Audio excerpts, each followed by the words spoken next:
Sir अपना नाम बताएं हमें। मोहम्मद शफीर आथर, जम्मू कश्मीर टीचर्स फोरम का वाइस प्रेसिडेंट हूँ मैं, यूटी वाइस प्रेसिडेंट। यहाँ पे प्रेस कॉलोनी आने का क्या मकसद? प्रेस कॉलोनी का सिर्फ हमें आज यही मकसद है कि हम यहाँ पर अपने भाइयों बहनों के साथ इजहार यकजहती के लिए आए हैं।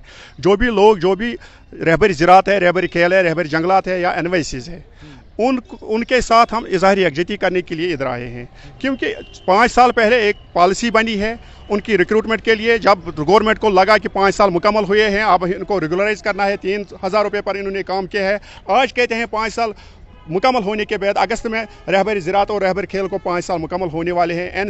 जो एनवाईसीज है इन्होंने 2010 में लगे हैं, फिर वो रिपील हो गया ऑर्डर, फिर दोबारा इस मुफ्ती मोहम्मद सईद की गवर्नमेंट में वो दोबारा उनको लाया गया SRO 520 में, और आज तीसरी बार उनको नए सिरे से SRO 520 के तहत लगाया गया एनवाईसीज के। आज उनको भी कहते हैं कि 10 साल के बाद आपको भी निकलना है। 12 साल हो गए उन बच्चों को सिर्फ 3000 रुपये पर, 4000 रुपये पर वो काम करते हैं। इसी सिलसिले में हम वैसे तो वाइस प्रेसिडेंट में इधर आया इनके अपने भाइयों बहनों के साथ इजहार यकजहती करने के लिए। हम गवर्नमेंट से यही अपील करते हैं कि बिलफोर ये अपना जो ऑर्डर है आपका वो विड्रा करे। गवर्नमेंट से एक आया है कि ये ऑफिस मेमोरेंडम है, ऑफिस मेमोरेंडम में इन्होंने बताया है कि हमें कोई पॉलिसी नहीं है। अगर इन्होंने डिफ्रीज सबस्टेंटिव पोस्ट्स है वो डिफ्रीज किए हैं, अगर वो SSCB को जाएंगे तो इनका मतलब क्या है कि ये इनको उम्र भर के लिए फिर कॉन्ट्रेक्चुअल काम करना है।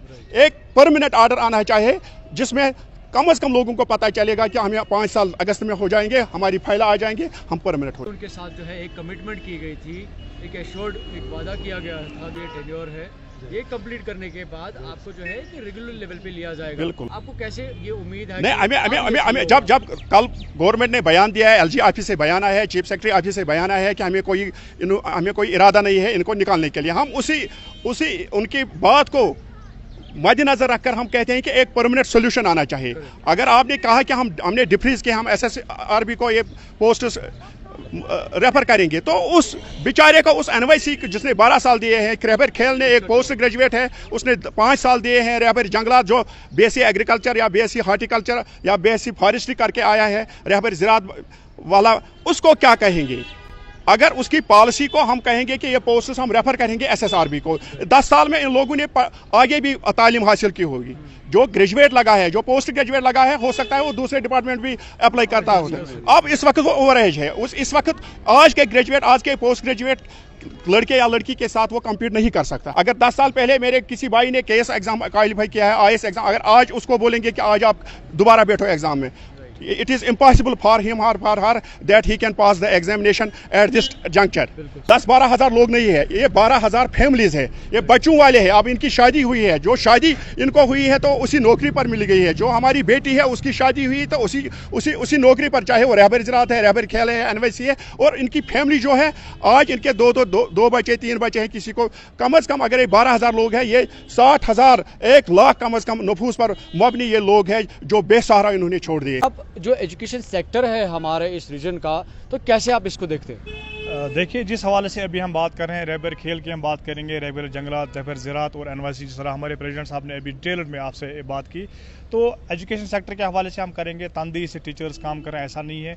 ये पहली बार नहीं है कि इस तरह की स्कीम बाहर से वजूद में आई है। इससे पहले भी रहबर तालीम स्कीम थी, उनको भी इसी तरह लगाया गया था। अल्टीमेटली जो लास्टली हमारी गवर्नमेंट रजीम जब गवर्नर इंतजाम यहाँ पे थी सत्यपाल मलिक जी, उन्होंने एक अच्छा स्टेप लेते हुए एक ड्रास्टिक स्टेप उन्होंने उस वक्त लिया, और तकरीबन 35,000 जो हमारे रहबर तालीम उस्ताद उनको इंसाफ मिला, 35,000 फैमिलीज़ को इंसाफ मिला, उनका चूल्हा आज जल रहा है, वो आराम से अपनी नौकरी कर रहे हैं। उसी तर्ज अमल पर जो रहबर ज़राअत, रहबर जंगलात, NYC, उनको भी एक कमिटमेंट के साथ उस वक्त लगाया गया था 5 साल पहले, कि 5 साल के बाद ये कोई एरे गेरे लोग नहीं है। मैं आपके इन्फॉर्मेशन के लिए मैं बहुत, ये MPhil है, ये PhD है, ये मतलब बड़ी बड़ी डिग्रियाँ लेकर ये आए हैं, ये MPEd करके हैं, ये कोई एरे गेरे लोग नहीं है। ऐसे ही उनको कहीं रातों रात कहीं लगाए, एक सिस्टम के तहत लगे हैं। और उस वक्त जब इनको रहबर खेल को लगाया गया, तब जो उस कमेटी के हेड थे वो उस जिला तरक्याती कमिश्नर थे, यानी डिस्ट्रिक्ट लेवल पर उनके मेरिट को अकोमोडेट किया गया। उसके बाद उनको डिफरेंट गाँव देहात के स्कूलों में भेजा गया आपको पढ़ाने के लिए। उन्होंने गवर्नमेंट के हर सतह पर उनने गवर्नमेंट के साथ शाना बशाना चले, चाहे वो कोविड की हम बात करेंगे, जितनी भी गवर्नमेंट की पॉलिसीज़ हैं, जो भी असाइनमेंट उनको दिया गया है, वफादारी के साथ यहाँ के एनवाईसीज, रैबर खेल, रैबर जंगलात, उन लोगों ने एहसन तरीके से, ईमानदारी के साथ, वफादारी के साथ गवर्नमेंट के साथ वो शाना बशाना चले। आज जब हम ये कमेटी जब बनी थी, हम पिछले 3-4 सालों से इनको सपोर्ट करते आ रहे हैं। जम्मू कश्मीर टीचर्स फोरम की बात करेंगे तो ये कमेटी 21 फरवरी 2021 को इसलिए बनी थी ताकि इन बच्चों का जो फ्यूचर है, उस फ्यूचर के हवाले से कोई स्ट्रेटजी सामने आएगी। यानी हम ये एक्सपेक्ट कर रहे थे कि उनके जॉब सिक्योरिटी के लिए कोई पॉलिसी आ जाएगी, या तो उनके आने जो 3,000 रुपये ले रहे हैं या तो उसमें इजाफा होगा, चाहे जो इनको प्रोबेशन पीरियड 7 साल है उसको 7 साल के बजाय 5 साल किया जाएगा। तो आज हमारे पांव तले जमीन निकल गई कि ये सरासर हमारे नौजवानों के साथ, यूथ के साथ, क्वालिफाइड यूथ के साथ धोखा है। तो कल जो हमारे प्रेसिडेंट साहब ने कहा, गवर्नर इंतजामिया ने एक गाइडलाइन या एक सर्कुलर इशू किया है, उन्होंने क्लैरिफिकेशन दी है कि हमें डिसएंगेजमेंट करने का कोई इनको इरादा नहीं है, लेकिन हम चाहते हैं कि हम गवर्नर इंतजामिया से अपील करना चाहेंगे और हमें उम्मीदें भी हैं कि ऐसा मैकेनिज्म डिवाइस किया जाएगा जिससे इन 10,000 फैमिलीज़ का, जो अभी हमारे प्रेसिडेंट ने कहा कि ये तकरीबन 1 लाख नफूस और मुझसे ये लोग हैं, उनके साथ इंसाफ किया जाएगा और बिना कोई वक्त गवाए एक ऐसा आर्डर गवर्नर इंतजामिया इशू करेगी जिससे इनकी जॉब पॉलिसी वो सिक्योर हो जाए।